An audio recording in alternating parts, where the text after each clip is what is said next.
Hello. We are here.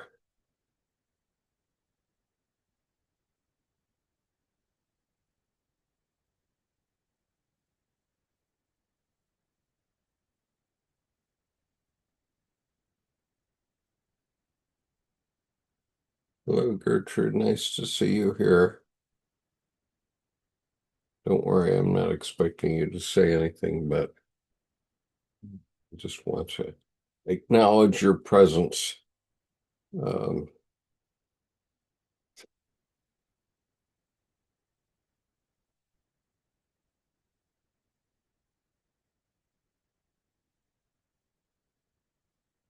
so I just needed a couple minutes to gather myself up. Been another one of those wonderful days. Marine Corps, we would say every day is a holiday and every meal is a feast.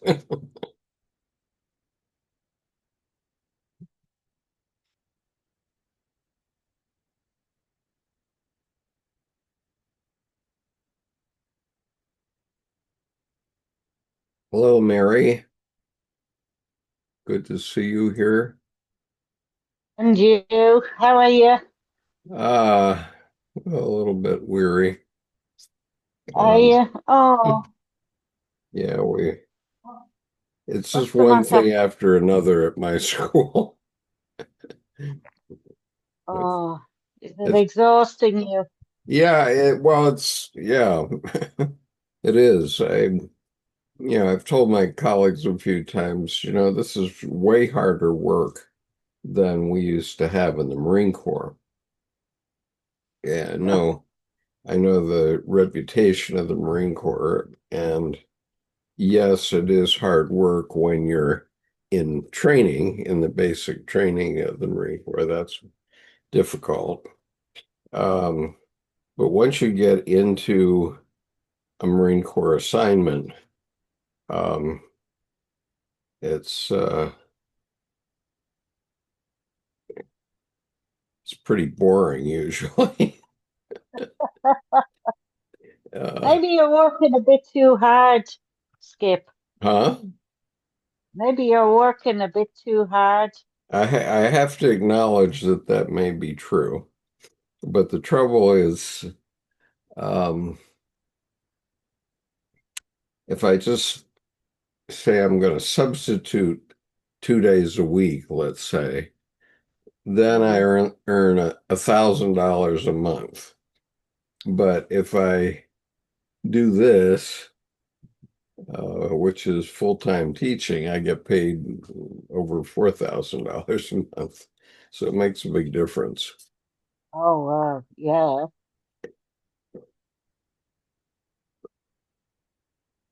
but it's a lot, isn't it? It You is a know? lot. It is a lot. And, we've got kids who just they have to go out and learn by the school of hard knocks. Um, Yeah. and it's a shame. I mean, one of these kids, I learned that one of the things he's struggling with is the fact that he was left at home with his young sister who had periodic seizures uh, during the summer. And he went to, well, the story is, and I don't think this is necessarily the true story, but he uh, he went to make lunch, and when he came back, his sister was having a seizure, and Oh, he called 911, and the ambulance came and took her to the hospital, but she died. And oh, and so whatever the truth, whether he had just gone to make lunch was which is his excuse, or he wasn't really paying enough attention to her. two different questions. How old is he? Mm. 15. Oh God, that's young. Yeah. Yeah. We've been dealing with this kid for 3 years now. And when he was in the eighth grade, one of my colleagues and I um, would write him up for all kinds of minor incidents. Uh, every other day, we'd write him up heavily. And so he would spend the next day in our in-school intervention, which we have this we have this guy we call the coach. He weighs about 450 pounds at least, maybe more, and Uh-huh. he's in charge of this in-school intervention, and so they have to go and sit in there, and sometimes they like it,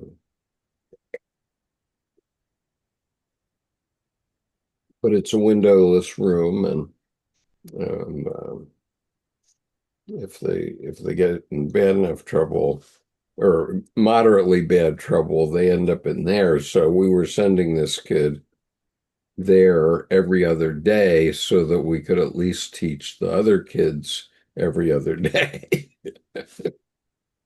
And it worked pretty well when he was in the eighth grade, but now he's just not in control of himself, and it's everybody else's um, problem. And yesterday, I don't know what he did to deserve this, but one of our eighth grade kids now, this kid is 10th grade, but we have an eighth grader who's about 6'4" at least, and uh, the kid came into the cafeteria. And there was a big gaggle of kids there, and he just ran across the room and started to attack this guy. So they've both been suspended for a few days, so I don't know much more than that. Mm. But anyway, that's my other life, and I'm happy to be here so I can be in my imaginable imaginal world. Uh, This one is a nicer world, isn't it? what? Yeah,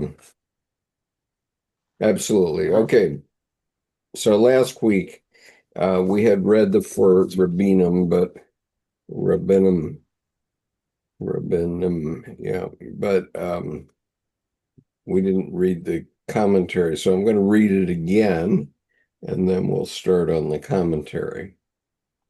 So one night, four Rabbinum were visited by an angel who awakened them and carried them to the seventh vault of the seventh heaven. There they beheld the sacred wheel of Ezekiel.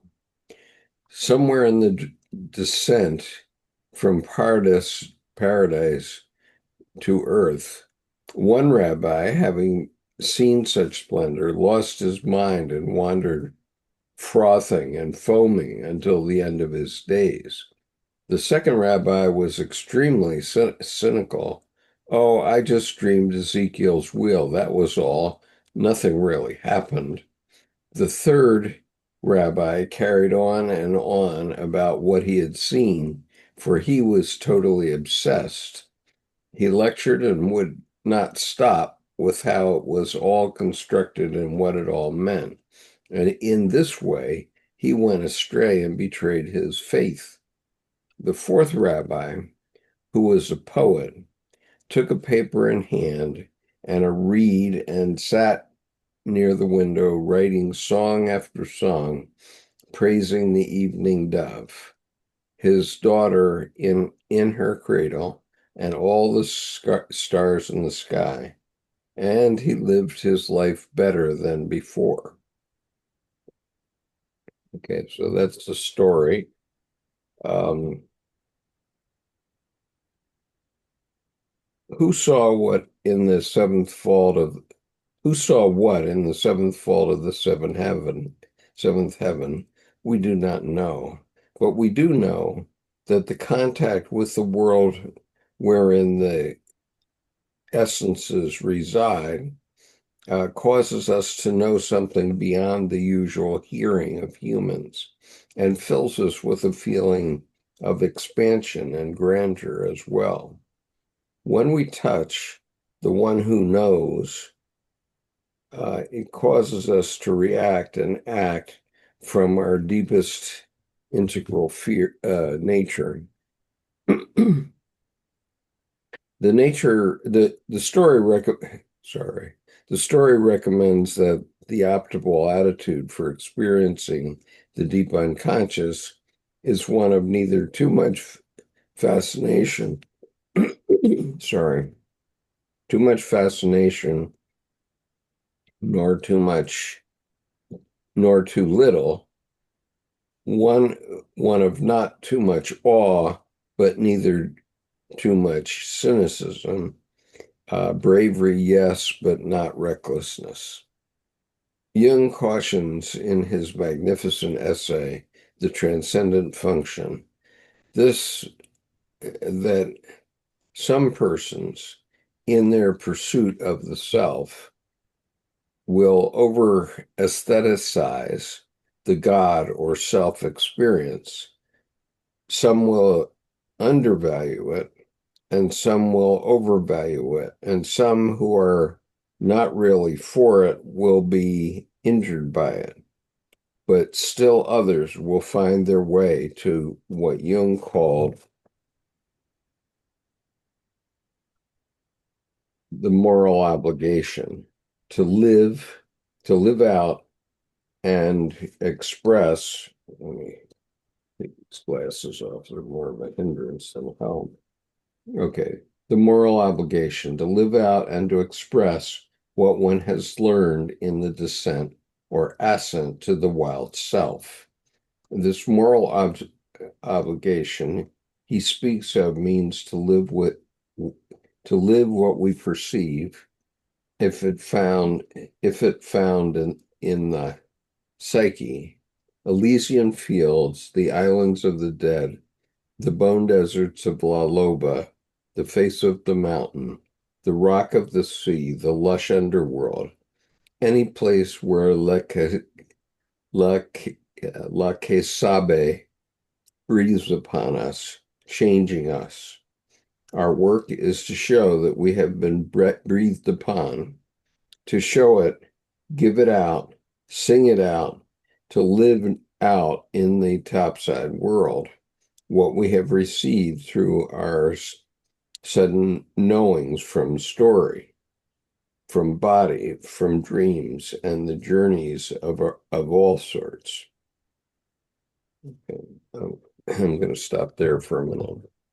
It's, again, my standard problem. I'm putting myself to sleep. Okay, so comments on this first bit and the story of the four Rabbinim. Mm.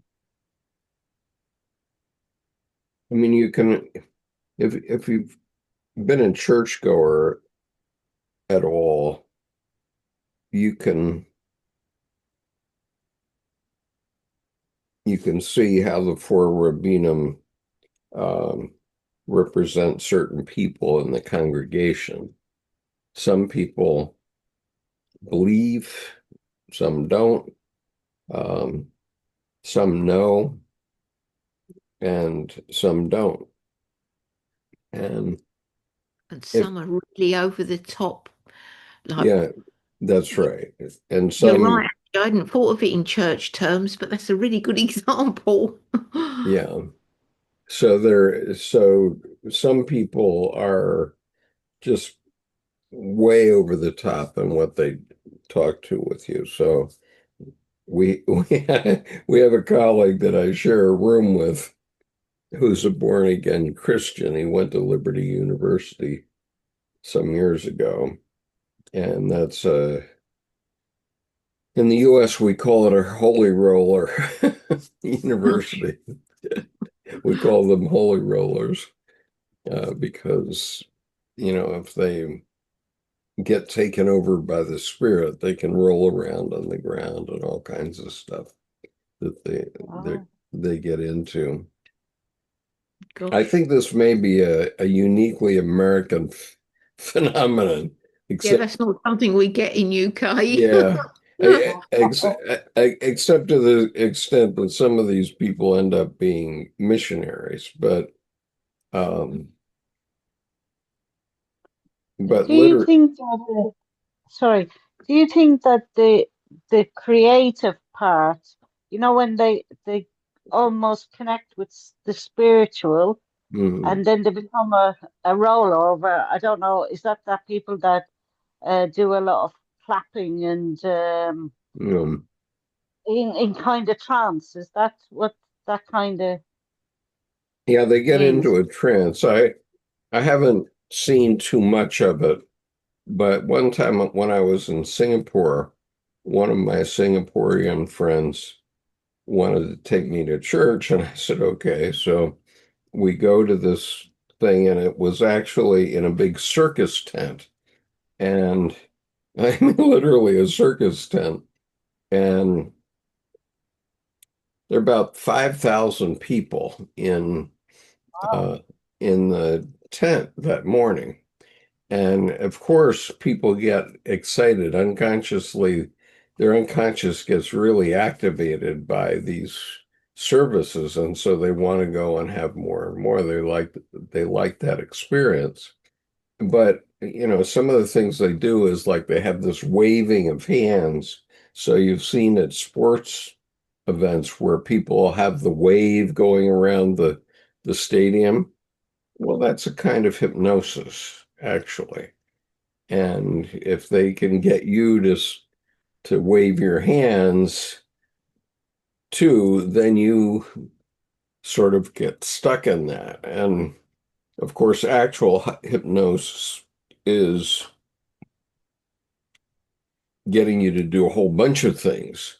And that's what they do. I mean, they literally hypnotize the audience, and then they'll come out with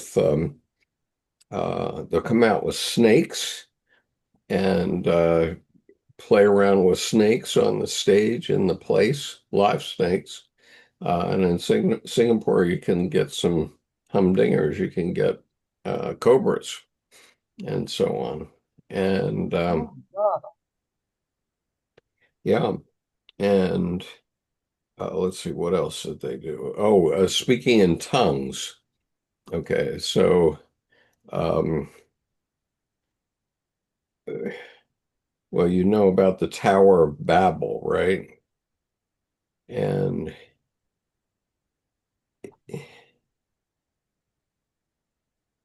nobody could communicate, but if they went to the Tower of Babel, I think they could.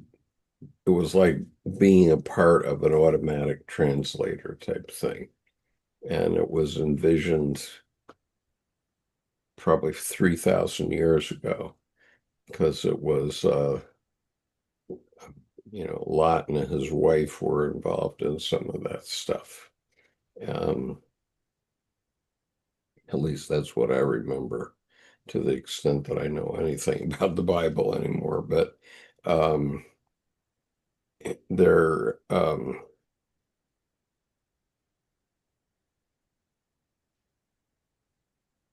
they're taken over by the spirit, and they just let themselves roll with it, and they go,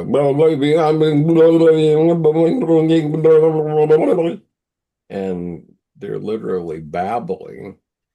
And that's kind of hypnosis too, because Mm. if you get 10 people in a room doing that, it's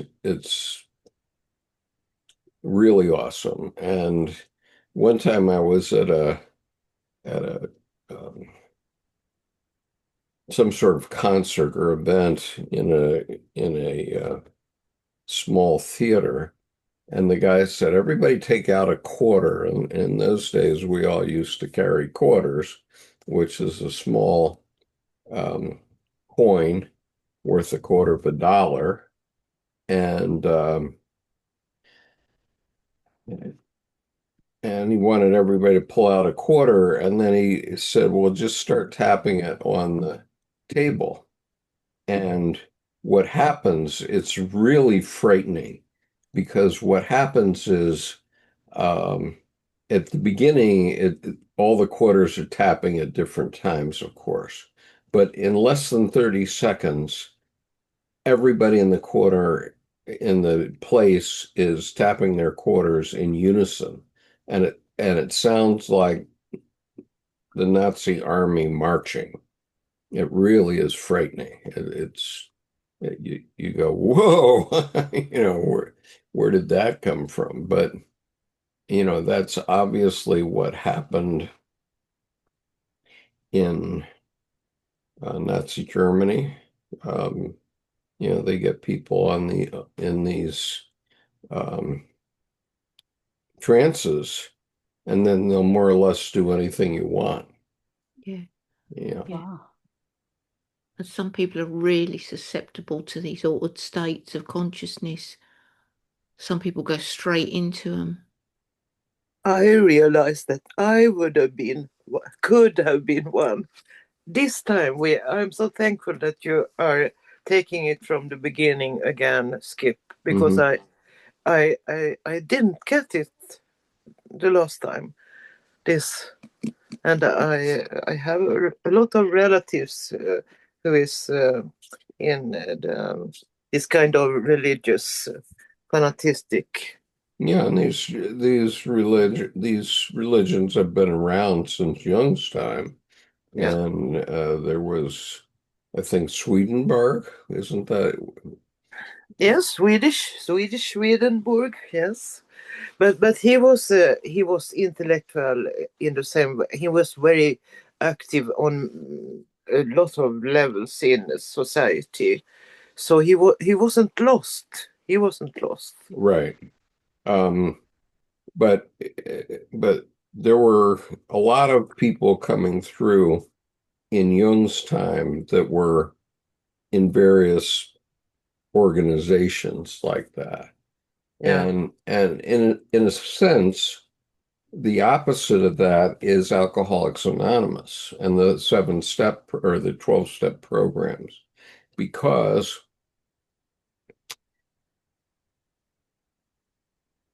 what they do, in my opinion, okay, and I've never been through a 7 or 12-step program, but I have read the book Carl Jung and Alcoholics Anonymous, so I know something about it. But the 12 steps basically are designed to make you more and more dependent on the group. Okay, Mm. which Mm. is exactly the same thing that these wacko religions are. They get you to depend on the group, and um, and so I mean I'm not saying that there's anything evil about the 12-step programs, because some people really need that, and they need something to hold on to. And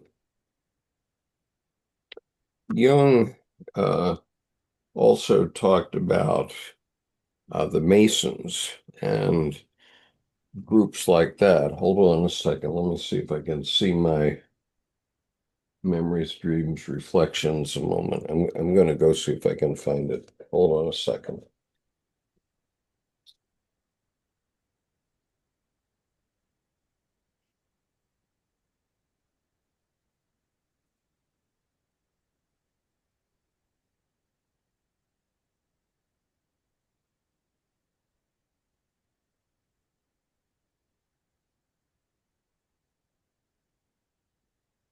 Yeah, Mary, you've kind of disappeared into your filter, you know. Have I? Can't see you. All Oh, I can see is the picture behind you, but you've kind of She disappeared. she is a magician. She is a trickster in our group. I know, yeah, you're right. It's like she's disappeared. maybe it's where I have me. No, I don't know. What do I have to do? I Those haven't kind got. of Oh backgrounds, no, Mary. they work that way. Those kind of background ground. Um, it used to be. Oh, It's also on skip sometimes when you can see when he goes off. Yeah. The answer is I couldn't. But I'll show you what I have a wife that definitely um, interferes with me getting into a trance. So over the weekend, one of our neighbors who was the doctor for Hospice of the Chesapeake um, is moving back to Chicago, and she offered us her bed.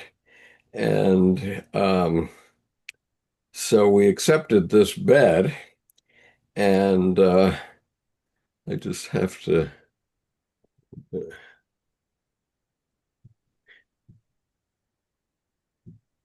show you what I'm up against now.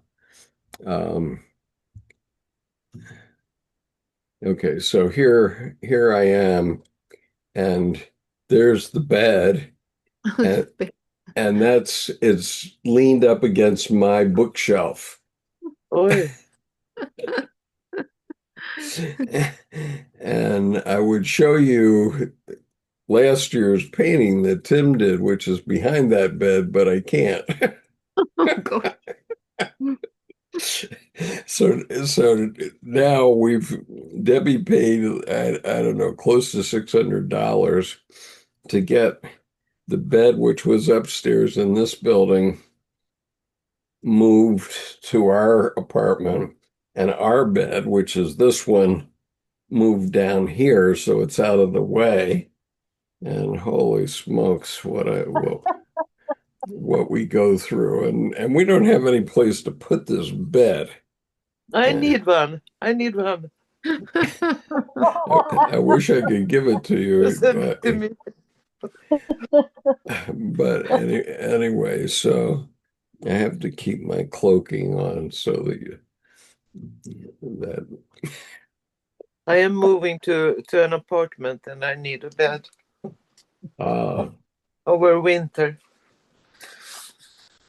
ah, I hope there are no stairs. Stairs are trying to kill me. Mm. Gravity is trying to kill me. Had a couple close calls. Um, no. you know how I fell like 3, 4 weeks ago. Well, I felt exactly the same way this past Sunday. And Oh no. however, this time I caught myself. And so my only complication was I had to figure out how to get up again, but I was able to. So anyway, so we've been talking about the forward binum. Anybody else want to make comments about what we've been reading or talking about? You Oh, know, I one of the things that I thought about is the fourth rabbi who was a poet and took a paper in hand. I thought, is he entering the creative space mm, and he was able to gain something from it yeah, and he lived obviously, his life better than before. and obviously, this is what happened to a lot of authors of the Bible, I believe. Who were Yeah. moved by some event or another, and so they wrote down their numinous experiences in some way. I'm not saying that they fictionalized it, but they tried to write down what they thought. And um, I have to tell you, there's a movie out in the world called The Book of Clarence, The Book of Clarence, and it's a it's the Christ story, but entirely by done by Black people, and it's trying to tell the Christ story, basically, how it must have really been. And it's very clever. And if you offend easily about your religion, you might not want to watch it, but otherwise it's quite interesting to watch. It's called The Book of Clarence. And Ah, interesting what happens in this book. And it has, or in this movie, it has all the characters of the Christ story, including Barabbas and Jezebel and Mary and so on, Mary Magdalene too. All by Black actors. And it's just very interesting to see their cut on it. It's very, very interesting. Um, so one of the things that we're interested in school is to get kids thinking imaginatively, creatively. And that wasn't a bad thing that they did by, they tried to take the Christ story and add a little bit of humor to it, but also an element of reality to it. And it's really quite something, actually. Um, so we were watching it in class today at the end of the day. So that's why I'm so on about it right now. And the reason I was looking for memories is because um, on page 345 or thereabouts, Jung talks about um, the Freemasons. And he says for people who are sort of at the midpoint in their individuation, who need a crutch, there's nothing wrong with these types of organizations. And my grandfather, God bless his soul, was this is my maternal grandfather. He was a 33rd degree Mason. And so, they get you to buy in on going through all these steps. It's kind of like the 12-step program. And once you've bought in, then you're in and you don't want to give it up. Um, and I think the same is true of Alcoholics Anonymous, that, people who get into Alcoholics Anonymous and get through the 12 steps, then they really want to be loyal to it, quite loyal to it. And so, um, it's fine as long as, people aren't being taken advantage of. And of course, it's very easy to get into that situation as well, where people are being taken advantage of. But Jung's point about the Freemasons is, okay, you get to the 33rd degree of Freemasonry, or whatever it is, Amaranth or Eastern Star for women, or traditional ones. You get to that point, and then you have to step farther. You have to go farther for true individuation. It's not enough to do it, being held up by a group. You have to do it for yourself. Ultimately, you have to carry it to the next plateau. And that's what Jung essentially was writing about in many ways. Okay, so let me go on here. So La Loba parallels world myths. I'm going to lose my glasses here again. Okay, La Loba parallels world myths in which the dead are brought back to life. In Egyptian mythos, Isis accomplishes this service for her dead brother, Osiris, who is dismembered by his evil brother, Seth, every night. Isis works from dusk to dawn each night to piece her brother back together again before morning, else the sun will not rise. The Christ raised Lazarus, who had been dead so long he stinketh. Demeter calls forth her pale daughter Persephone from the land of the dead once a year, and La Loba sings over the bones. This is our meditation practice as women, calling back the dead and dismembered aspects of ourselves, calling back the dead and dismembered aspects of life itself. The one who recreates from that which has died is always a double-sided archetype. The creation mother is always also the death mother, and vice versa. Because of this dual nature, or double tasking, the great work before us is to learn to understand what around and about us and what within us must live and what must die. Our work is to apprehend the timing of both, to allow what must die to die and what must live to live. Okay,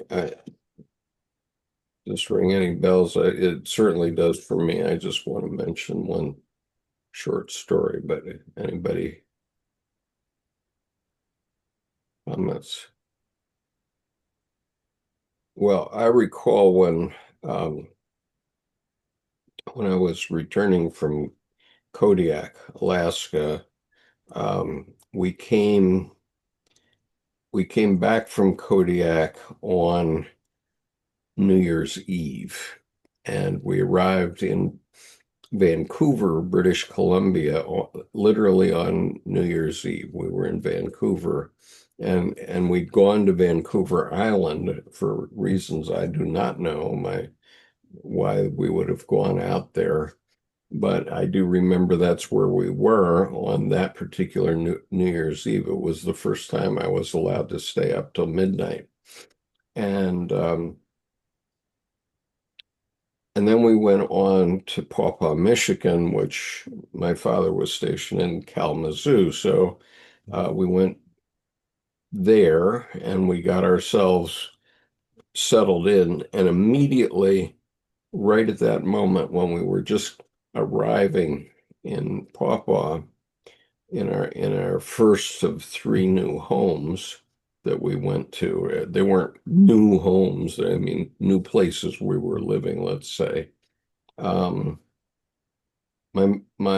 grandmother was dying. My mother's mother was dying. And so my sister, I think by then was like 2.5 or 3.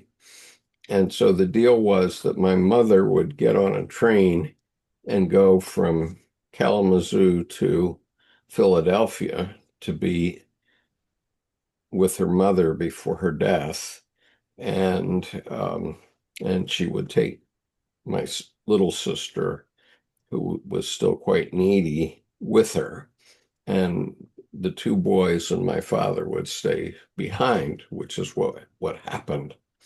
And so the story went like this, that my mother arrived in Philadelphia in their family home, and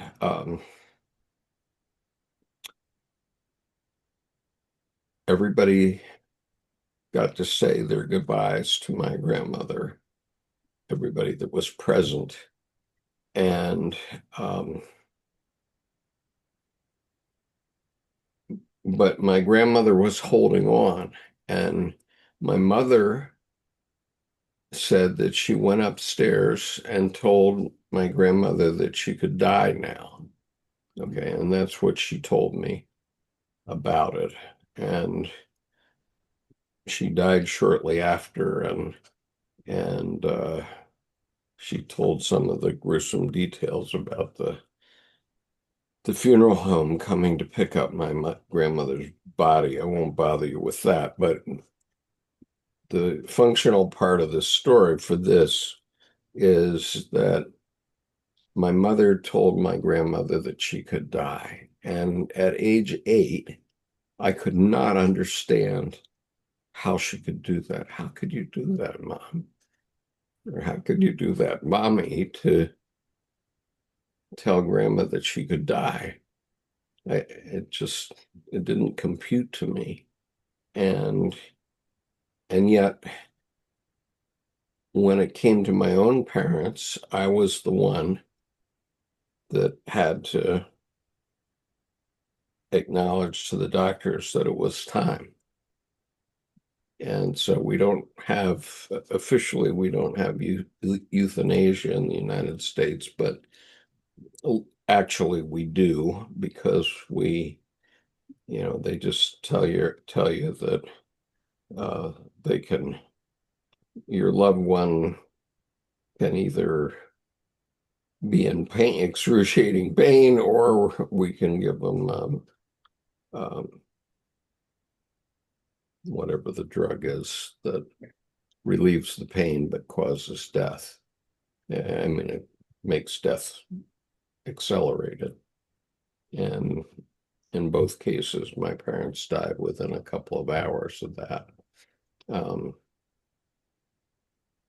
And at some level, it still bothers me that I had to be the one that provided that service to make the decision, because the doctors can't. The doctors have to try to keep you alive. That's their thing. And so what is it? Not opium, but Morphine. Morpheus. Yeah. I remember exactly, morphine. And so morphine relieves the pain, but it also expedites death. And so, they give you a choice. Would you rather have your parents in excruciating pain, or, they're going to be dead anyway and within 24 hours, or we can expedite the process? And my father had always told me he wanted to die in his sleep, so I had no trouble doing that. For him, for my mother, it was a little bit more difficult, but not much, because Deb and I are both Buddhists, and so we said a long poa practice over her after she had passed away before we released the body. But in any case, um,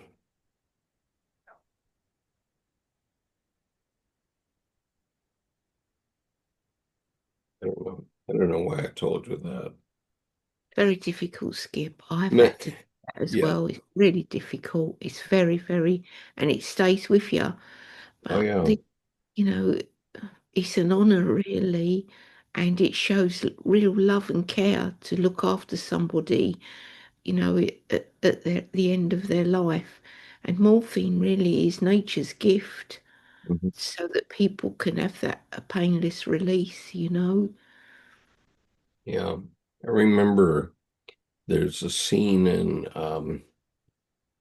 the movie A Bridge Too Far where there's been a terrible battle, and some big mansion in Holland has been converted to a hospital, but there are, I don't know, 100 or so men that are lying out in the lawn in front of this house that aren't being treated. And they've been triaged, and the doctors couldn't do anything for them. So they were working in the hospital, or in the house, which was the hospital, with the ones that could help. And in that scene, one of the men is saying, "Morpheus, give me Morpheus," and that's what he was asking for. I didn't. Mhm. understand that until years later when it came from my father's time. But anyway, But isn't it also about the death and dying process as phases of life in life as well? You know, as we close out, you know, our lives can be very focused on particular things, and then suddenly we've come to the end of that, and mhm. it's like uh, the death process again, but it's not a physical death. Sometimes it's an emotional or a Yeah, it can be feeling that that. It can be mm, that. Um, in the case of my sister, who I really lost when she was 17 years old, and the Vietnam War was on, and Richard Nixon was in power, and she ran away from home and went to the UK. Uh, and it's a long story, which I'll abbreviate here, but anyway, she ended up running into this guy that was basically a bum in London. Well, she met him on the plane going to um, the UK, and she was supposed to be going to a professional writing academy that existed in the UK at that time, and the school had met the plane to meet my sister, who was 17, and she ducked them, and she went with this guy instead. And so it was quite the event. And she disappeared for a month. And then she, I was a second lieutenant in the Marine Corps at the time. My father was a commander in the Navy or just retired. And her first communication to us was, um, well, it was a screed against the war. And uh, I'm not going to go into great detail about it now, but um, anyway, that guy had hypnotized my sister in the 7-hour flight to the UK from Toronto, basically. And then bunches of things happened. She ended up getting that marriage annulled, but um, no, but the reason I was saying that was that she basically wrote me off in 2009 when my mother died. And um, there was a very ugly scene in front of all my cousins where she told me to get away from the farm and never come back type thing. And this was the family farm. And so Debbie and I left. And now she's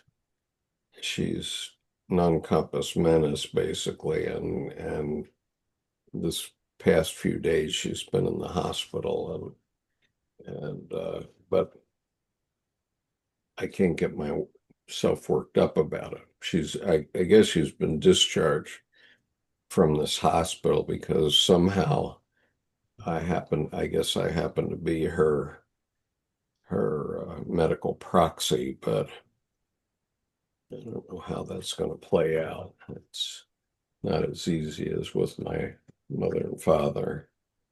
And I did go see her last Christmas time when I went to my daughter's 50th birthday, and um, she was crackers at that time. So I don't feel that connected to her. So I don't know what's going to happen. Anyway, so I'm right now going through this, and not feeling it. I don't feel anything about the fact that my sister may be near death. I can't get myself worked up about it. Anyway. Yeah, a lot of unresolved stuff there, it sounds like, doesn't Oh it? yeah, I mean there's Really just difficult relationship. She got kids. Has she got kids, Skip? no, fortunately she has no children. And Okay. So you uh, are next of kin then. You will be next of kin. yeah, but I mean she doesn't have anything anymore because she conned when my father died, I persuaded him to pass the farm, my share, through to my daughters with skipping me, which he did a few hours before his death. And so she conned my daughters into selling the farm, which had been in the family since 1810. And so, I mean, I'm more of a traditionalist and I wanted to keep the farm, but she wanted to buy quilting material. So she bought all kinds of stacks of quilting material, which she never used. And I mean, the good news is that my daughters all got a very nice piece from the sale of the farm, and they all live in beautiful homes today. So I think that they Gave got, them a start in life. It gave them a start off, did it? yeah, Yeah. right. So that was a good thing. Mm. Um, So we really are reading about endings and new beginnings. yeah. Okay. So anyway, for women, Finding. Rio Abajo Rio, the river beneath the river world, uh, the bone woman home place contains direct knowing about seedlings, rootstock, the seed corn of the world. In Mexico, women are said to carry luz de la vida, the light of life. This light is located not in a woman's heart, but behind her eyes, but on los ovarios, oh, not in her heart, nor in her eyes, but on los ovarios, in her ovaries, where all the seed stock is laid down before she is even born. For men, exploring the deepest ideas of fertility and the nature of seed, the cross-gender image is the furry bag, the scrotum. This is the knowing to be gained in being close to wild women. When La Loba sings, she sings from the knowing of Los Ovarios, a knowing from deep within the body, deep within the mind, deep within the soul. The symbols of seed and bone are very similar. If one has the rootstock, the basis, the original part, if one has the seed corn, any havoc can be repaired, devastations can be resown, fields can be rested, hard seed can be soaked to soften it up, to help it break open and thrive. To have the seed means to have the key to life. To be with the cycles of the seed means to dance with life, dance with death, dance into life again. The wild woman nature of women is the life and death mother in her most ancient form, because she turns in these constant cycles. I call her the life, death, life mother. If something is lost, it is she to whom one must appeal, speak with, and listen to. Her psyche advice is sometimes harsh or difficult to put into practice, but always transformative and restorative. So when something is lost, we must go to the old woman who always lives in the out of the way pelvis. She, pardon? Sorry, that was me coughing. Let me mute. Okay. Uh, she lives out there, half in the half in and half out of the creative fire. This is a perfect place for women to live right next to the fertile huevos, their eggs, their female seeds. They're the tiniest ideas and the largest ones are waiting for our minds and actions to make them manifest. This old woman, La Loba, is the quintessential 2 million-year-old woman. She is the original wild woman who lives beneath and yet on the top side of the earth. She lives in and through us, and we are surrounded by her. The deserts, the woodlands, the earth under our houses are 2 million years old, and then some. I'm always taken by how deeply women like to dig in the earth.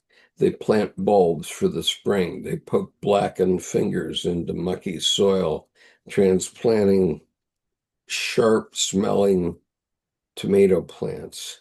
I think they are digging down to the 2 million-year-old woman. They are looking for her toes and her paws. They want her for a present to themselves, for with her they feed of a peace and at peace.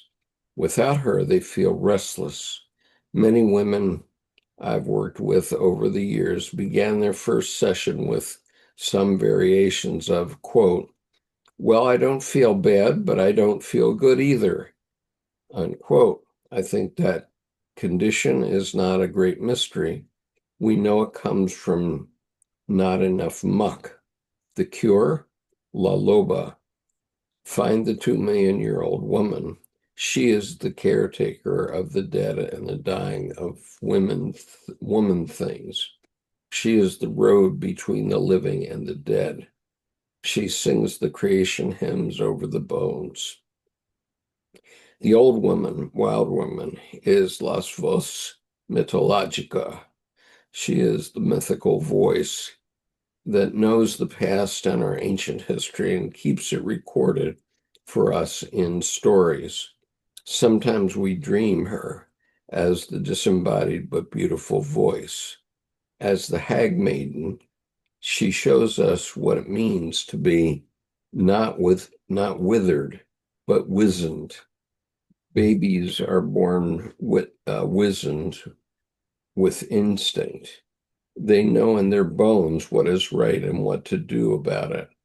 It is innate. If a woman holds on to this gift of being old while she is young and young while she is old, she will always know what comes next.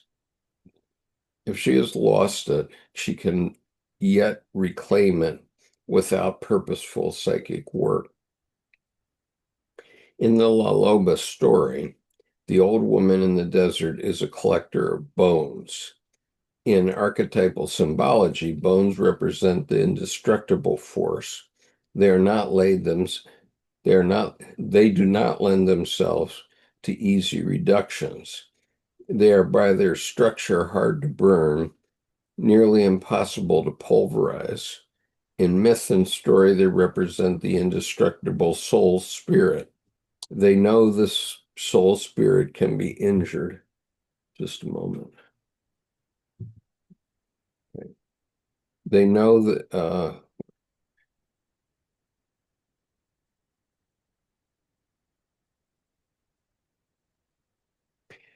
we know that the soul spirit can be injured, even maimed, but it is very nearly impossible to kill. You can dent the soul and bend it. You can hurt it and scar it. You can leave the marks of illness upon it and the scorch marks of fear, but it does not die, for it is protected by La Loba in the underworld. She is both the finder and the incubator of the bones. Bones are heavy enough to hurt with, sharp enough to cut through flesh, and when old and if strung, tinkle like glass. The bones of the living are alive and creatural in themselves. They constantly renew themselves. A living bone has a curious soft skin to it. It appears to have certain powers to regenerate itself. Even as a dry bone, it becomes home for small living creatures.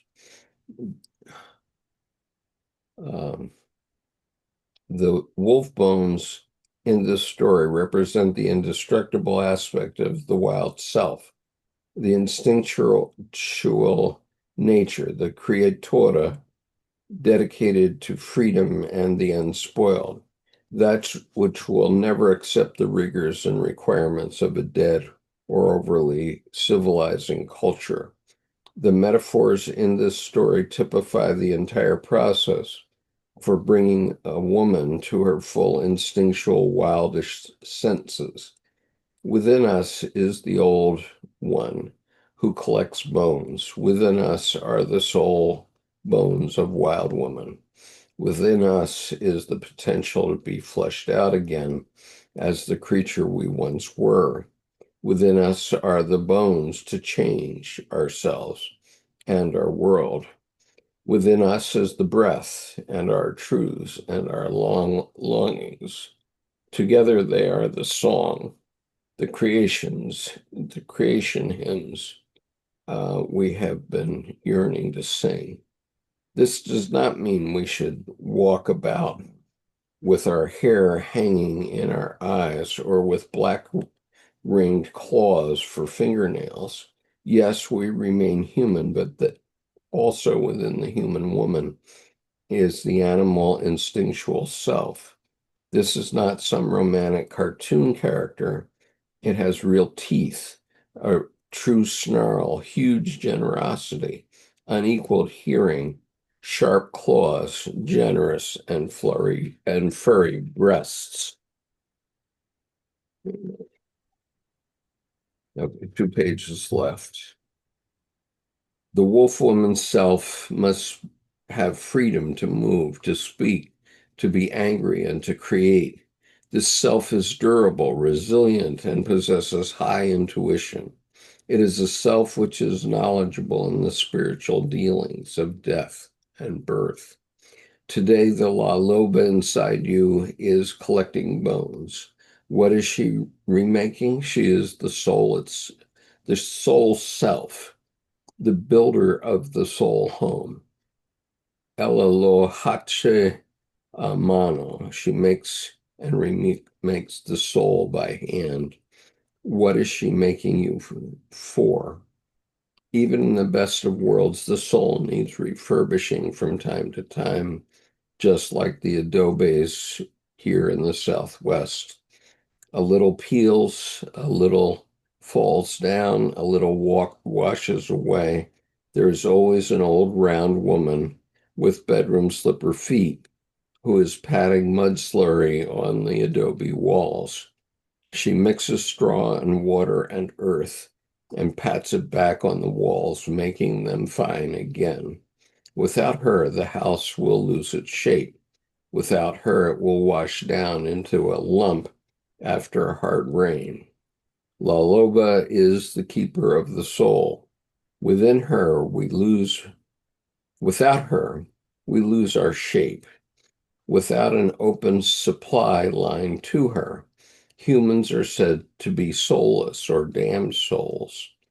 She gives shape to the soul house and makes more house by hand. She is the one in the old apron. She is the one whose dress is longer in the front than in the back. She is the one who uh, pats.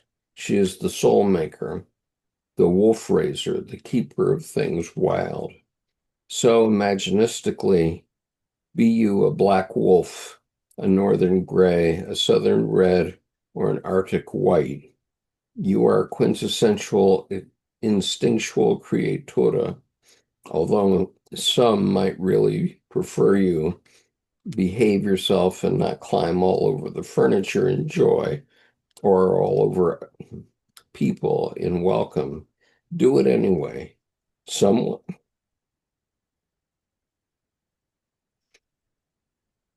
will draw back from you in fear or disgust. Your lover, however, will cherish this new aspect of you if he or she be the right lover for you. Some people will not like it if you take a sniff at everything to see what it is. And for heaven's sakes, no lying on your back with your feet up in the air. Bad girl, bad wolf, bad dog, right? Rating, wrong. Go ahead, enjoy yourself. People do meditation to find psychic alignment. That's why people do psychotherapy and analysis. That's why people analyze their dreams and make art. That is why many read tarot cards, cast I Ching, dance, drum, make theater, pry out the poem, and fire up the prayer. That's why we do all the things we do. It is the work of gathering all the bones together. Then we must sit at the fire and think about which song we will use to sing over the bones, which creation hymn, which recreation hymn, and the truths we tell will make the song. These are some good questions to ask till one decides on the song, one's true song. What has happened to my soul voice? What are the buried bones of my life? In what condition is my relationship to the instinctual self? When was the last time I ran free? How do I make life come alive again? Where has La Lupa gone? In the story, the old woman sings over the bones, and as she sings, the bones flesh out. We too become as we pour soul over the bones we have found. We are poor as we pour our yearning and our heartbreaks over the bones of what we used to be when we were young, of what we used to know in the centuries past, and over the quickening we sense in the future. We stand on all fours, four square. As we pour soul, we are revivified. We are no longer a thin solution, a dissolving, frail thing. No, we are the becoming stage of transformation. Like La Loba, we often start out in a desert. We feel disenfranchised, alienated, not connected to even a cactus clump. The ancients called the desert the place of divine revelation. But for women, there is much more to it than that. A desert is a place where life is very condensed. The roots of living things hold on to that last tear of water, and the flower hoards its moisture by only appearing in early morning and late afternoon. Life in the desert is small but brilliant, and most of what occurs goes on underground. This is like the lives of many women. The desert is not lush like a forest or a jungle. It is very intense and mysterious in its life forms. Many of us have lived desert lives, very small on the surface and enormous under the ground. La Loba shows us the precious things that can come from that sort of psychic distribution. A woman's psyche may have found its way to the desert out of resonance, or because of past cruelties, or because she has not acknowledged a larger life above ground. So often a woman feels then that she lives in an empty place where there is maybe just one cactus with one brilliant red flower on it, and then in every direction 500 miles of nothing. But for the woman who will go 501 miles, there is something more. A small, brave house, an old one. She has been waiting for you. Some women don't want to be in the psychic desert. They hate the frailty, the spareness of it. They keep trying to crank a rusty jalopy and bump their way down the road as to a fantasized shining city of the psyche. But they are disappointed, for the lush and the wild is not there. It is in the spirit world and world between worlds, Rio abajo, Rio, that river beneath the river. Don't be a fool. Go back and stand under that one red flower and walk straight ahead for the last hard mile. Go up and knock on the old weathered door. Climb up to the cave. Crawl through the window of a dream. Sift the desert and see what you find. It is the only work we have to do. You wish psychoanalytic advice? Go gather the bones.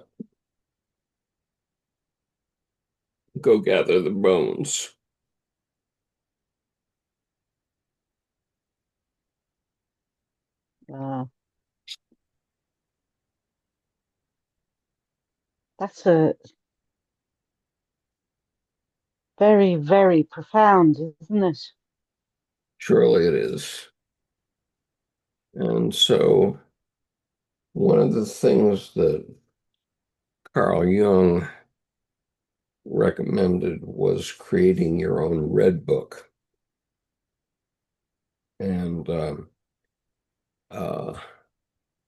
I've in the last week started to work on a project to create blank red books for people. And I have a little video about something Thomas Arsch did. Thomas Arsch was my friend in Germany. He lived in the Black Forest. And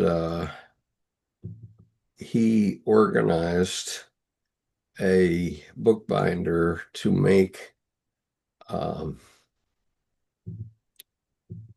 blank red books. And unfortunately, both Thomas and the woman who was doing this died. Thomas died on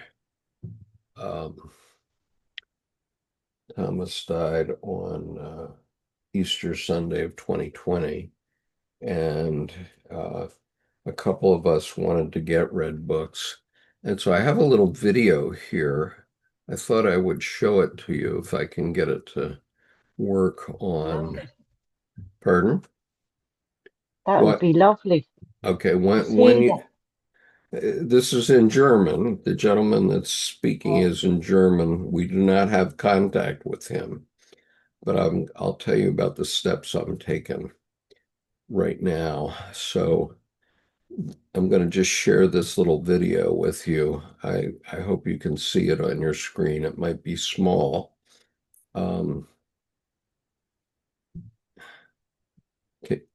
Can you see this now? Yeah.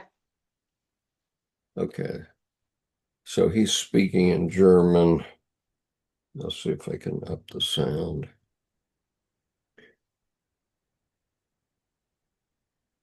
Oh, I have to get it to play into the room. Just a moment.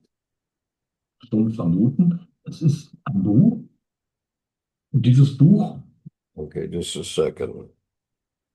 Let me.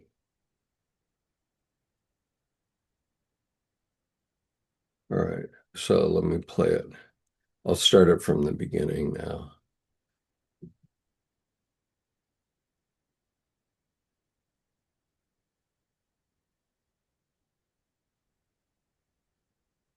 Why is that not playing now?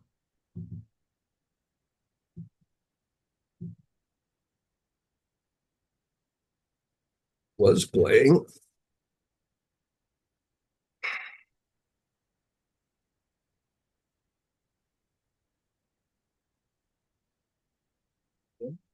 Handelt sich um das Rote Buch von Cyrillus. Natürlich nicht das Rote Buch. Die Reproduktion dieses Buch ist so, wie das Original auch von den Maßen her konzipiert. Und wir haben es geschafft, ein Buch mit leeren Seiten zu produzieren.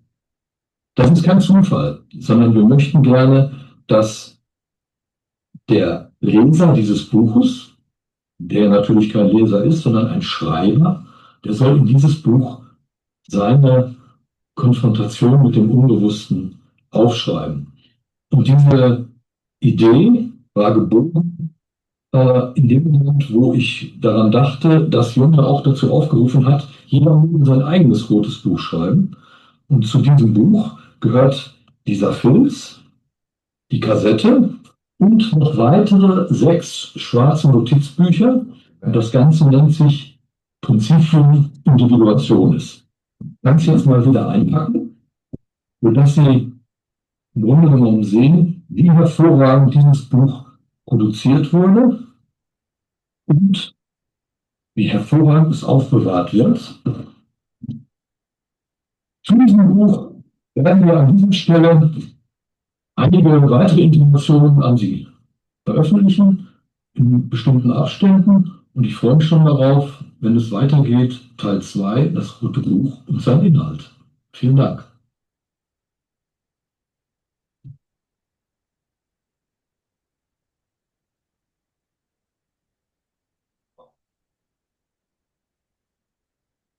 Hallo, da sind wir wieder mit dem roten Buch.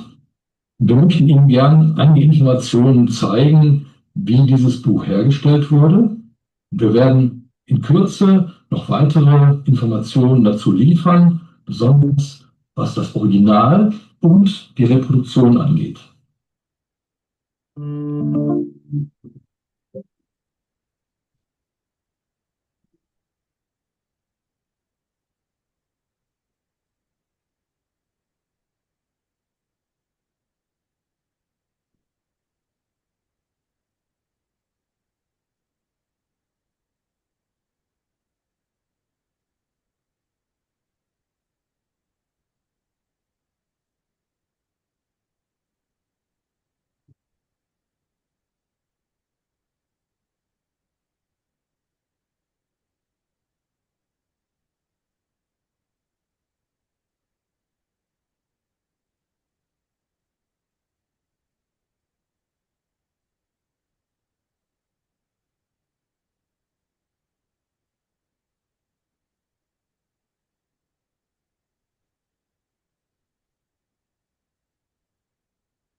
There's no sound, is there? No. Just to let you know, Diane had to go see had some visitors. Diane had visitors and Mertz had a migraine. That's why they're not here.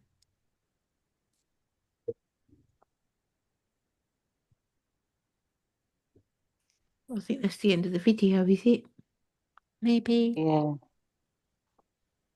I didn't understand his German. No. Who speaks German?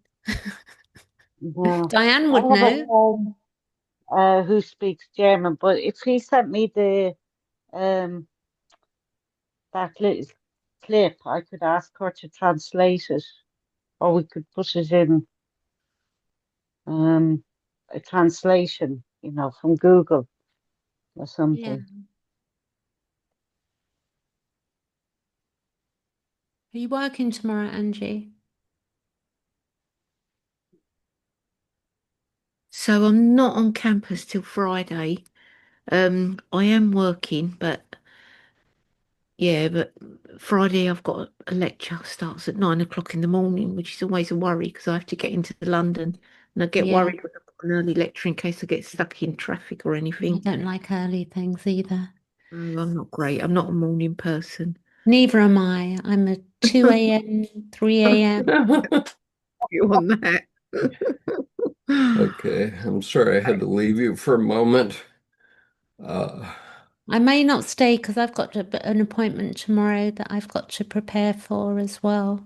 But I just thought I told you Diane had visitors, Skip, and Mertz had a migraine. That's why they're not here. Okay. Yeah, So let's that see. looked really lovely, didn't it? That book, Skip. Did they Yeah. price it up? Did they did they take it through like a business model to work out how much it would cost to produce one? Yeah, well, this is the original Red Book. Okay, with Sonu Shamdasani showing it, Wow. that he translated and so on. Now, somebody said this is 16 by 20. I do not believe that. I believe it's more like 12 by 16, something like that. You see them getting it out of the vault, don't you? So you see in that, in that video when they're taking it out of the vault, Yeah, when you kind of can see the size of it more. yeah, I apologize. I have to go back in the bathroom. I'll be back. Oh,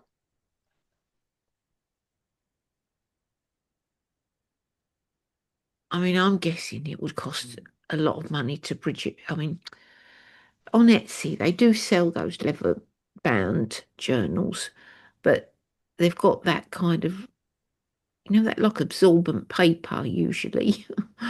It's mm. like it's like blotting paper, so I don't think it would be good to write on.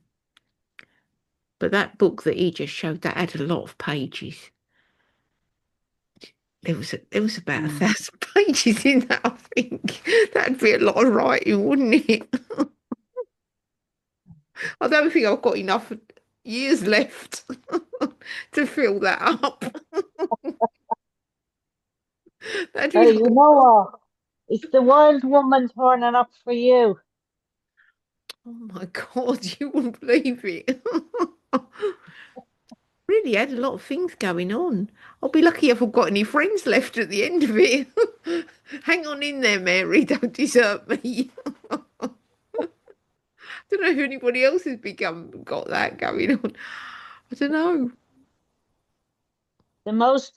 It's the strangest thing that since we started on this book, it's like it's opened this Pandora's box and it's just things that were asleep for such a long time has woken up and it's Yeah, yeah, yeah. That's what it's wow. like. Yeah, yeah.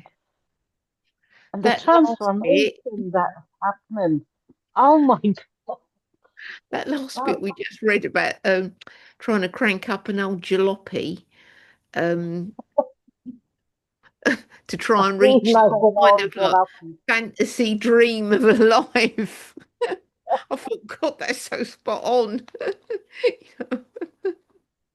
I've usually got plan A, plan B, and plan C that can get me there.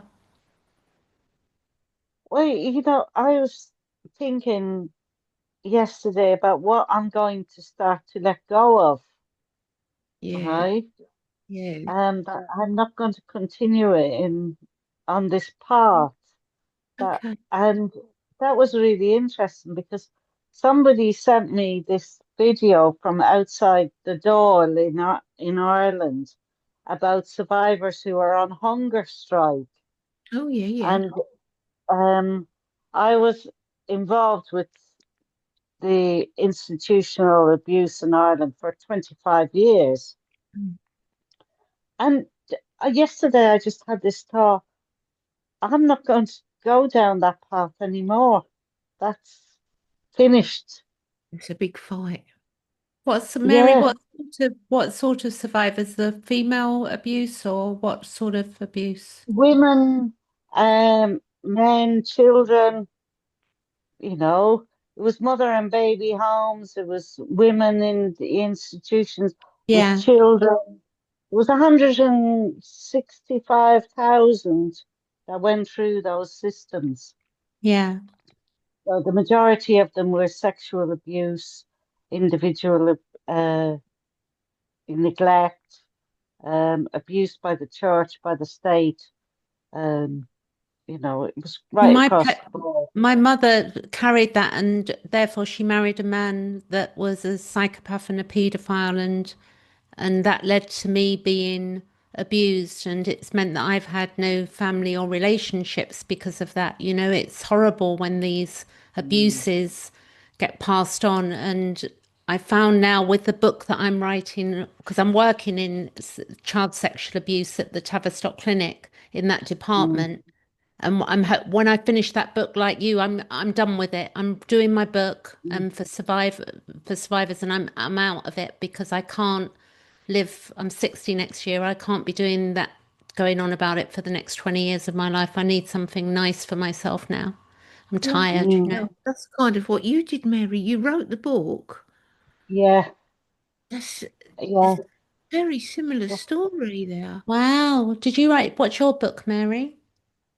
It was called, well, I did a doctorate in Yeah, institutional abuse, survival redress, and recovery. yeah, And I wrote an autobiography and then I analyzed it at the input of the church, the state, the individual, and how all these different elements interplayed, you know, yeah, in a. And then I developed this theory, which I went on to develop an art program called Blooming Survivors. So as that yeah. it was non-verbal, so they didn't have to Speak. regurgitate all that all over again, which was just re-traumatizing basically. Yeah, So it was getting the educational self, the creative self, and the sexual self and the spiritual self to come into dialogue with each other in the psyche and then start to develop a joyous connection with life. And it brought yeah. some fantastic healing to a lot of people. So Good. once I had completed it, but when they sent me that video, my instinct was out to go and support them, and then I thought, no, I have given, you You've know, done a enough. great deal. You've done Yeah, enough. This is your time now. This no, is Yeah. your and time. you know, And that's what I think yesterday, Penelope's saying. She's doing this task and then she's having her time. Yeah, I'm yeah, going to work with Introjects. I'm going to set up some courses working on the way we speak to ourselves and a bit of the, you know, the understanding around the quantum theory of, you know, like how we create reality. I'm not bypassing anything, but there comes a point that I've watched myself loop for years in with nightmares and flashbacks. And I was mm, reactivated a few weeks ago because I had a contact from my niece who's 30 now, and it was a message inviting me to a funeral of somebody I've never met. My brother's niece or daughter died, who I didn't even know. I haven't seen my brother for 20 years, so I have no family. And you know, they invited me to a funeral. It really activated me badly. I was so angry for about 2 weeks. I was full of rage. You're going to rewrite your story. Is Yeah, that what? that's it. So that's what I want to work Okay. with people, Yeah, because I nice. think seeing in the Tavistock where women are still, you know, at the end of therapy of a year and a half, like one of them was sitting there at the end of Yeah. chapter group saying that she's cutting herself, you know, she's hurting herself. It So just people are becomes like a having, mm. scratch record. It becomes a scratch record. They keep just replaying it, replaying yeah, it. and I can't deal with it. I like Colleen's work is about ego strength. You know, it's Mm, about building, and Jung's work as well, mm. using the dreams, the art. So it's interesting, Mary. I wouldn't mind if you've got anything online I can look at that you did. That would be I interesting. I don't put anything online because I tend to work Okay. But you have a in book. the. Didn't you I really? I've never published it. I Okay. just did it for myself as part of my thesis, Oh, and that was. I see. I get you now. Um, That's wonderful though to know that you did that. it was really, and it made a big difference. I think it brought it out. But what I'm finding really interesting now, because I'm creating a new creative space for Yes. myself, I'm sure for you burnt all them bits, didn't you? The other, or threw them all out? yeah, Did you ever reach? You just I sort of struck. chucked everything. I was ruthless, absolutely ruthless with That's it. wonderful. And I chucked it. I've been clearing out for the last um what about 6, 7 months now. And now I've got to the point where I'm creating the space and to do art and to enjoy, have some joy in life. Yeah, exactly. Absolutely. Sounds That, lovely. That's oh, wonderful. Sounds and lovely. I'm just playing, having fun, you Yeah. know. And somebody asked me where to start, and I said, well, go to a art supply store a s- or a store that sells machine tools like drills and that sort of stuff, and Yeah. see what interests you, and whatever that is, start there. And it doesn't mean you're going to end up there, but start there and see what happens. And pretty soon you have other ideas and other things happen. Um, I'm sorry for my enforced absence there. I get these Okay. I get these Dunkin' Donut frozen coffees on my way to this class, and sometimes they don't agree with me. And Oh. and Well, you know what I started working on today? Since I've been thinking, just reading these chapters, I've started with pour painting, like letting Oh, things flow, yeah. you Oh, they're know? fantastic. Yeah. Very Maybe what that's kind of immediate as painting is it? well. Tell me again. I didn't hear. pour, What is it? pour painting, Oh, pour pour painting. You just pour and you get all the mixtures and there's colors an and element of fate Yeah, that I as I just well when gave a bunch of paintings like that to our art teacher this morning. I might be able to show you what I bought from our local store, or not store. It's our what is it?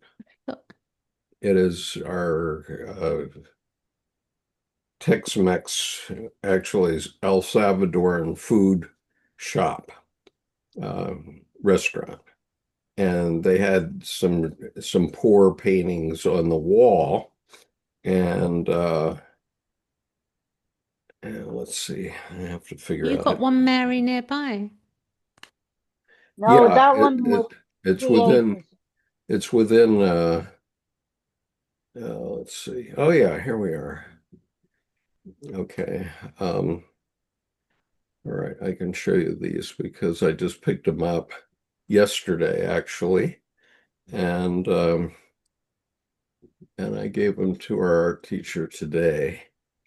And here's the pour paintings. This Oh, one, and this one. oh yeah, they're lovely. lovely. Yeah, really lovely colours. Yeah, apparently they're acrylic. And then this, my art teacher really liked this, which is a universe. Yeah, I love that one. It's like celestial. Yeah, and you can see on the wall, there's still some that the kids did that here's a pour painting. Mm. Um, here's Frida. I actually bought a Frida Kahlo out of this exhibit also. The giraffes are nice. Um, What do you but mean, a it, Oh, real one? huh? A real Frida Kahlo? Well, it's a painting of Frida. Oh, okay. Yeah, It's not one of it's her paintings. no, It's a no, paint. no. It's a portrait of Frida Okay. that I bought for our Spanish Heritage Month. And yesterday we had a big deal day at school, where we made pupusas for the kids and did all kinds of other stuff for them. Let me see if I can show you that. Good. Maybe. Okay, so Well, here. Angie, in November I'll make a date with you in November sometime Yeah, yeah, sure. Just send me when some you're dates and around. get a I'll let date. you know. Yeah. Yeah, I'm around. Yeah. We'll just be flexible, but I was thinking sometime in November. Yeah, it sounds good. We Mary see might what. even be up in London. You might be up in London at some point as well, mightn't you, Mary? Yeah, yeah.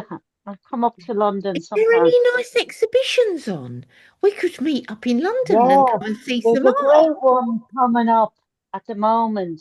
It's in the Tate, Yeah. and it's to do African art. Ooh, sounds good. Fancy that, Penelope. We might go to a exhibition or something. Meet up for Maybe, as long coffee. as I don't have to be quiet. I'm Why am envious. I not living? I am Why am I not envious. living in London? Why am not? Why am Yeah. I? Ava. Why am I living so long far off? Because today I decided to not participate in a ceremony with my sisters because I feel all this after my mother's death had Yeah. reminded me so much almost that it almost feels like they take out the pain on me. So Yeah. when we were talking about this trauma, I'm aware of it in a new level Yeah. right now. Mm. That's The because of the family trauma. work you do, Ava. That's because of the work you do, Ava. Like the work we do, you know? Yes, of course. But I couldn't. It became drawn to its edge now when my mother died in a deeper level that they Yeah. are still in that kind of thinking, and I can't do a deep, serious um, funeral ceremony with them because of these feelings, and I Absolutely. allowed myself to not participate. Yeah, well That's Very what, done. you know, wise. Yeah, Ava, well that's what I done. had to do with the funeral that I was invited to. I thought, Yes, what are they yes, that's thinking? why What I are was they, thinking. what are they thinking? It's like they haven't seen me Yes, for 12 years and they're inviting me to somebody's funeral and I don't even know. I mean, what the fuck? You know? yes, Oh, yes, well, we're being asked to engage in some silly games. yes, exactly. No, Yes, Game of life that we're saying, no, we're not playing that anymore. no. Yeah. yes, yes. But this But- was our mother, so that's why I Yeah. couldn't Very go. difficult, Ava. Yeah. Did you, so you, this was today and you didn't go. When was this? You didn't go? You said today? It was, I was participating in a long under all summer we have been in different kind of taking care of my your mother's mother. Yeah. things and so on, and then it was the final thing with the urn with her ashes, Oh, we're Mm. ashes. Yeah, yeah. and then I felt okay. I just wrote. I decided that I will not participate, and they became angry. Of course, no Yeah. understanding. You are making it easy for you, and then I refused to read the rest of the Yeah. answers, Yeah. and Good for you, Ava, because I understand it can create like feelings of guilt or uncertainty. But I just thought, there comes a time when the individuated self has to make a decision that's good for our yes, own soul, for our own souls, Yeah. yes, Absolutely. Absolutely. yes. Yeah. Yeah, Um, Yeah. yeah. so I'd like to just very quickly circle back to the Red Book um, Oh, yeah, yeah. that I'm working on and ask you what you think about that. You saw the little video, you saw the book itself that Shamdasani translated, Jung's actual Red Book. And um, I just I have a bookbinder now in Seattle who is considering doing it. Um, and honestly, the price that Thomas Arst said they had in mind back in 2020 was $900, 900 US dollars for this blank Red Book. But with leather cover and the whole smash like Jung had. And basically what Jung did, if you've seen the folio version of it, you'll know that it's basically a glorified scrapbook. But, so a lot of the paintings that he did were painted separately from the book and then glued into the book later on. And so I just want to test the waters, what you folks think about it at the moment. Do you have any thoughts about it? So I'm I guessing have if you say that you can get a certain number of orders, it will be cheap, bring the price down. Am I right? Well, yeah, in principle, because the bookbinder would have to have somebody else manufacture the covers so that these covers would be actual leather and Oh, yeah. so on. And so we're actually thinking of doing the first 10 of them at cost, which would include his time and putting them together. They have to be hand sewn and so on. So it's a Was someone non. else going to say something? I think I butted in when somebody else was. Was it you, Penelope? Was somebody else about to say something a minute ago? No, I think we just went with the flow. Okay. Yeah. Do you know what I keep thinking, Skip, about? Because I have been looking at these leather bound journals, and you know the story of the red shoes, Yeah. where the little girl makes her own handmade shoes from scraps. Hmm. And in the window, the shop window, she sees the fancy red shoes that somebody else has made. Right.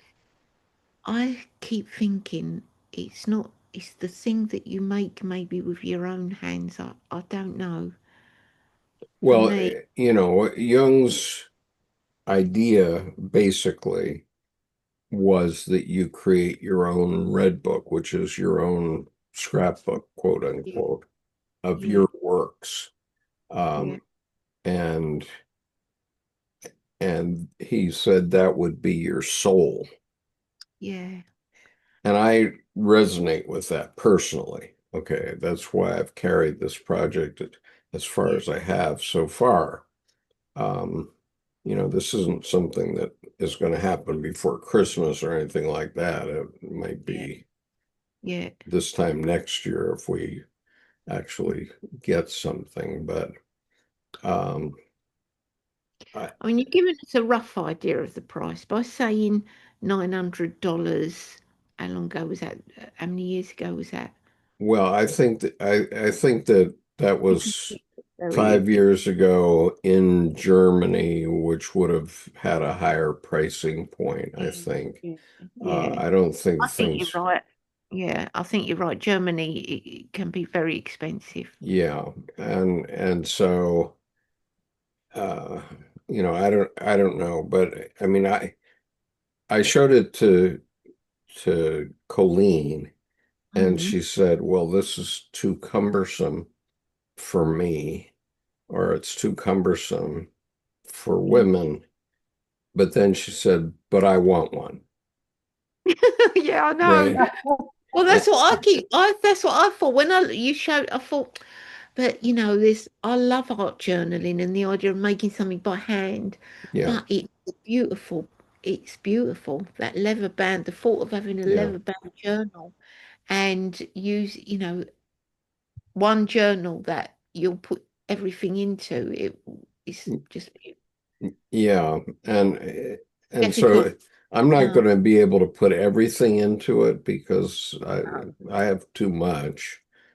I mean, no. I've written 4 books that are published, but I can't put the whole content of those books, but I thought I may, um, Do you with do it in Cle style of Jung, like with his Red Book, like something imaginal, like his imaginal period with right. And what I thought about doing vis-a-vis those books is just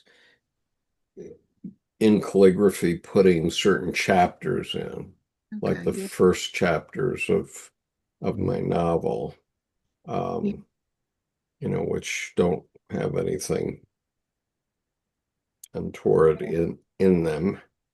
Yeah. And some of the imagery now could be things that we make using online software or, digital tools. Sure, And absolutely. then people And often stuck in because in Jung's days they didn't have that. right. And I Ability started to to do the create. Rocky work. I started to do the Rocky work 3 years ago with Colleen. And I Yeah. find that I have a rather large um, collection of things that I've done already. Print those off and stick them in, couldn't you? And then do a Yeah, little, if there is a yeah. narrative, Put companies that, prints in or something like that. yeah. Um, You know, and one of the things that I have been thinking about is as we do each chapter, maybe we could do some art around the chapter. That would be really good idea. well, if you What can do, if chapter you, of the women that run with wolves? Yeah, sure, Yeah. La Loba. Yeah. yeah. I encourage you to do that. If you do it, I'm going to do we'll that. Good show it. idea, Gary. I'm Yeah. going to send myself a message so I Yeah, remember. yeah. Yeah. I'm in the middle of one of my immense ones, so I can't stop to do this too. But certainly we can talk about anything that you develop on La Loba, for example. But that keeps coming into my mind over the last week as I've been clearing out the stuff around, getting ready for something. I don't know what it is, Well, but I feel this really big desire at the moment to, good. while That's what I'm reading the talking chapter. about. Because when I started painting in 1995, it was because I had a desire. Okay. And I went away from it for a decade or so, but I painted a lot of people's portraits and painted a lot of other things that I'm not particularly proud of.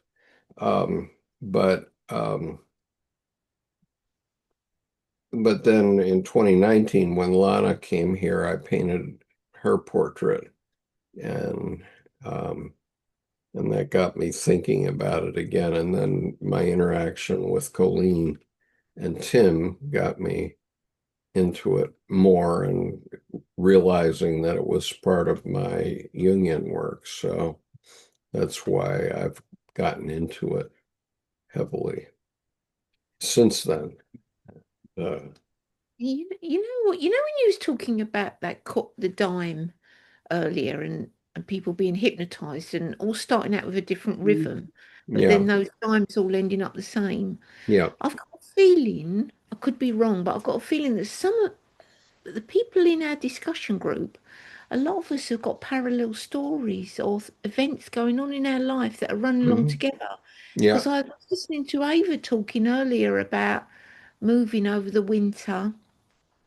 I've just moved out of a house and I'm waiting to move into a new place that's going to be a bungalow. So I'm on one level Hmm. thinking about, and I've just listened to Mary and Penelope talking about parallels in their lives. Yeah. And I'm thinking that, we've come together in some way. For me, that's not a coincidence. I think there Yeah. are. Yeah, there's some interesting synchronicity there. Um, yeah, I'm gonna have to go.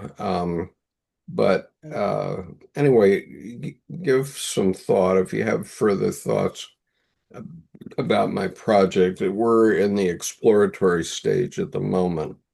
Well, I would And have to have one, Skip. pardon? I'll not have one. I would have to have one. I think I'd be like Colleen. When they're there, I'd have to have one. Well, But I first mean, of all, they cost about the £5,000. idea of the size is that it's like a medieval manuscript, Yeah, yeah. I right? could Yeah. And for my red book, when I got my folio red book, I bought myself a podium, literally a podium. It's not very expensive from Amazon that you have to bang it together, but um, it's an actual podium that has bookshelves underneath it and so on. And I have my red book out on that podium. And Wow. Like a lectern. lectern, yeah, it's a lectern. Oh, Yeah, okay, yeah. oh, Wow. And so I have my folio edition of the Jung Red Book out on that. Wow. Yeah, But so if you I were to get one of these that we're thinking about, yeah. um, then I would have, Mm. and they're not very expensive to get a lectern, but you have to be willing to hammer the thing together. They give you instructions and they send it to you in pieces, and it's not mm. difficult. It just requires a hammer and some patience.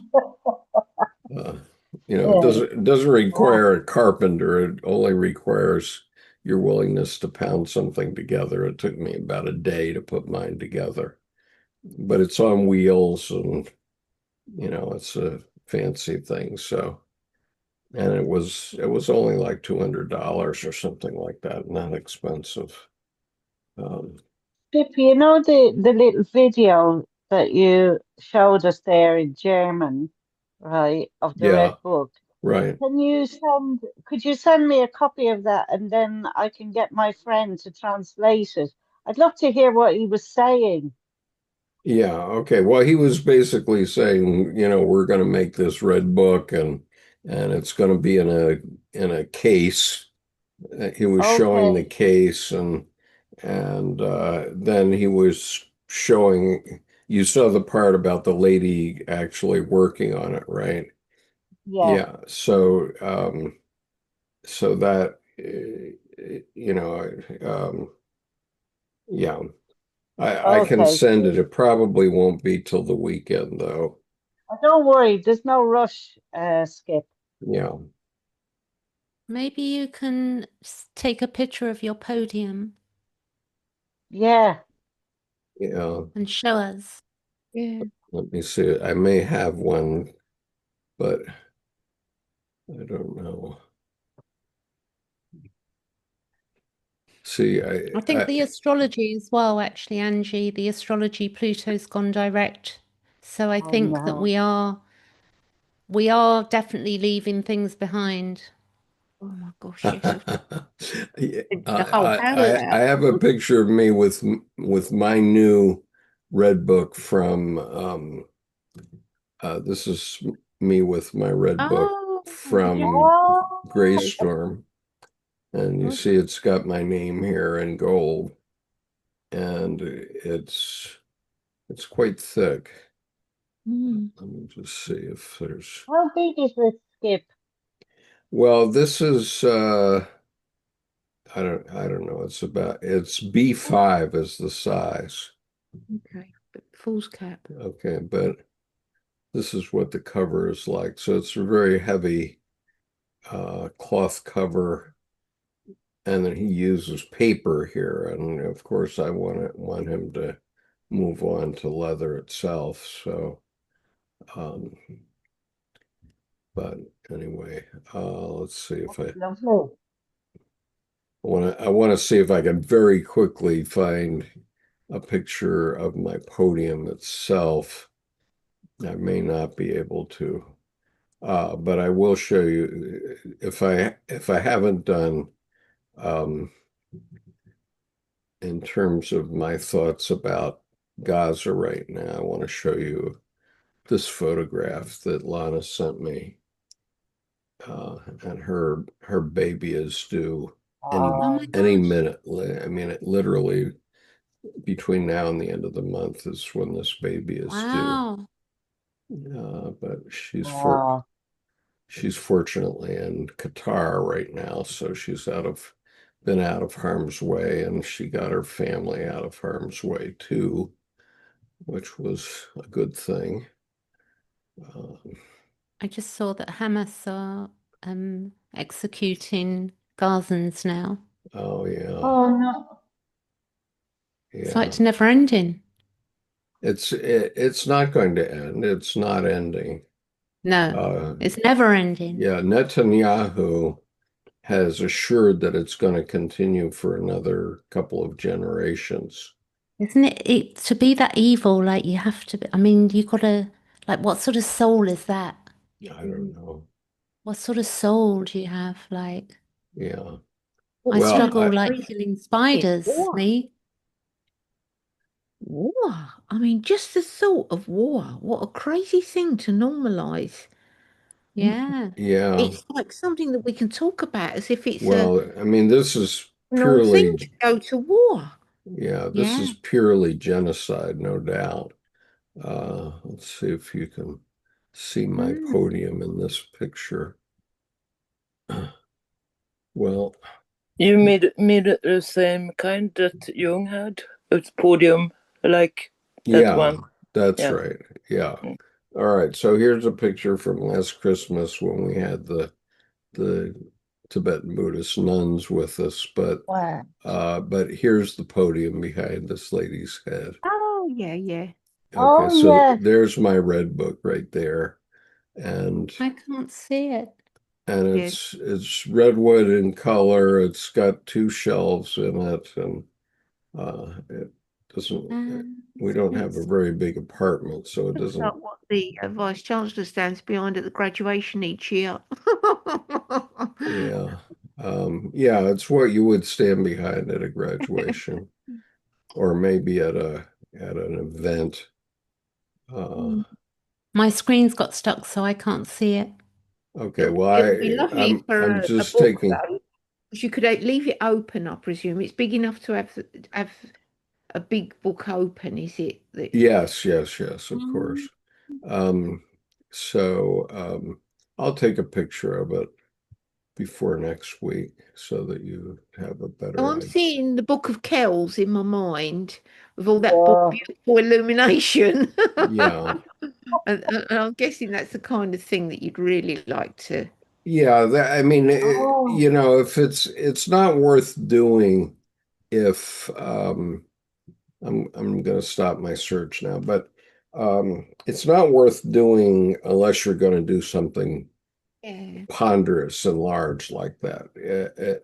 Because otherwise, you could just go to the local shop and buy a notebook for your dream journal or something like that, Yeah. which I've used for years. And the ones that I just showed you, or the one I just showed you, I can't help thinking this is part of your individuation, Skip, because it's something you've spoken about a lot and it's right. something that you really feel like you need to do. It must be really, Yeah, yeah, it's expressing you.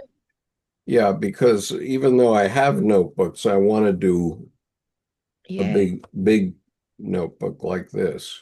And I'm trying to figure out what it looks like and and also because I know that there was interest in this among Jungians 5 years ago when Thomas was working on the project.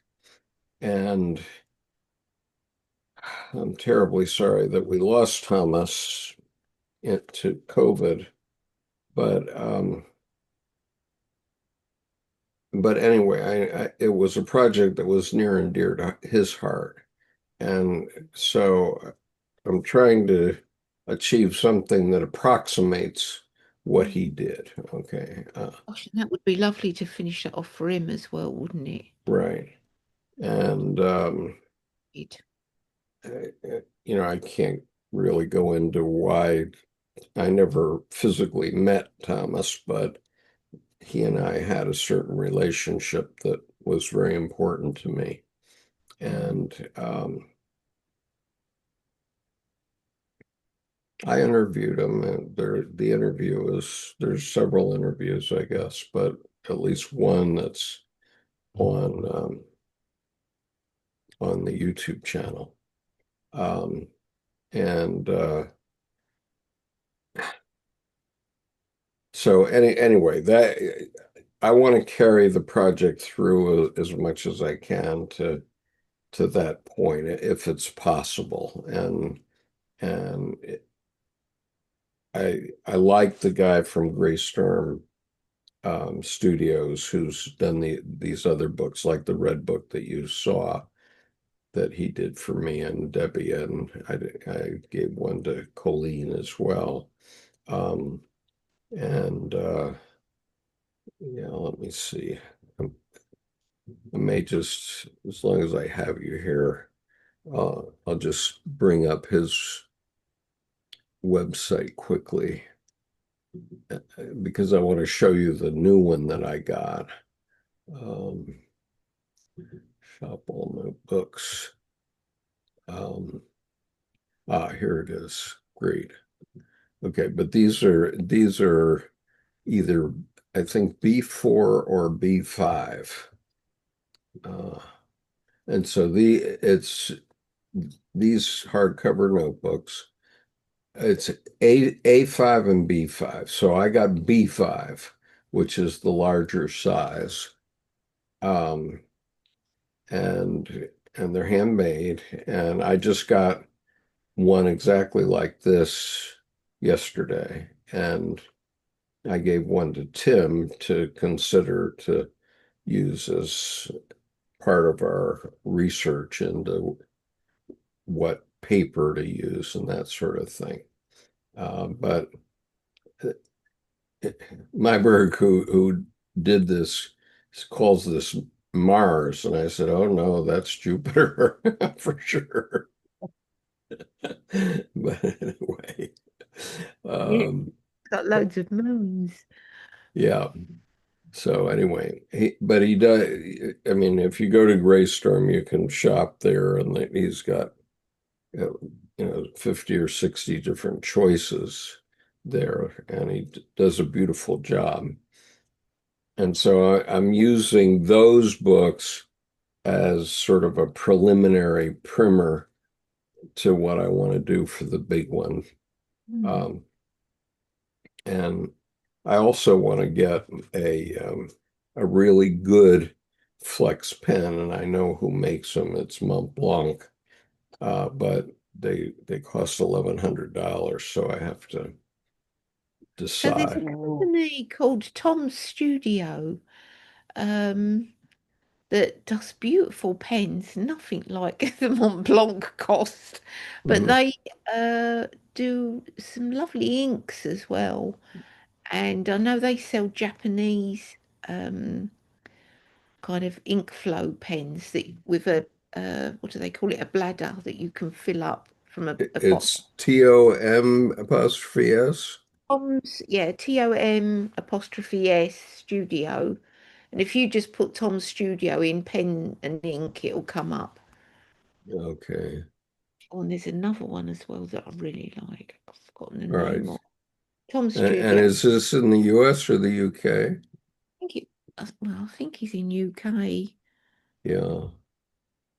Let's have a look. Tom's Studio. Here, wait a minute. I've been looking at some of I'll his show you what I'm looking at here because I just pulled it Mont up. Blanc on his. Yeah, that's it. Refillable pens. Tom's Studio. That's him. Yeah. I think he had some nice different tips. I'm thinking for illumination purposes. Um, so he's got beautiful ink collections as well. Yeah. Well, what I want is a flex pen that doesn't stick. I have flex pens that came from China, but they but the nibs aren't good. Um, yeah, I mean, I might buy one from just to give it a go if I can. Well, these are very, I mean, they're nothing like the price what you're talking about. These are like something like 30, 40 quid, I think. Huh? But I really love his paints, his inks as well are lovely. But he's very good with his nibs. Oh yeah, he's got the flex, pro Yeah, flex, semi flex. right. These uh, rather look like the Chinese ones that I've bought, You've tried those before, yeah. and he's probably doing the same thing. The problem with them is they won't fill. They the innards that they have with these pens won't fill. And Does he not have his own bladder thing though? I think he uses a particular kind of bladder. I don't know. I haven't looked at you. You can have a look into that. I don't know. So I'm not so much of an expert on it. yeah, I mean, I have a couple flex nibs that look very much like that, like Maybe this one here. But and it works okay, but it catches on the paper. And and all right, so little baby foxes in the garden.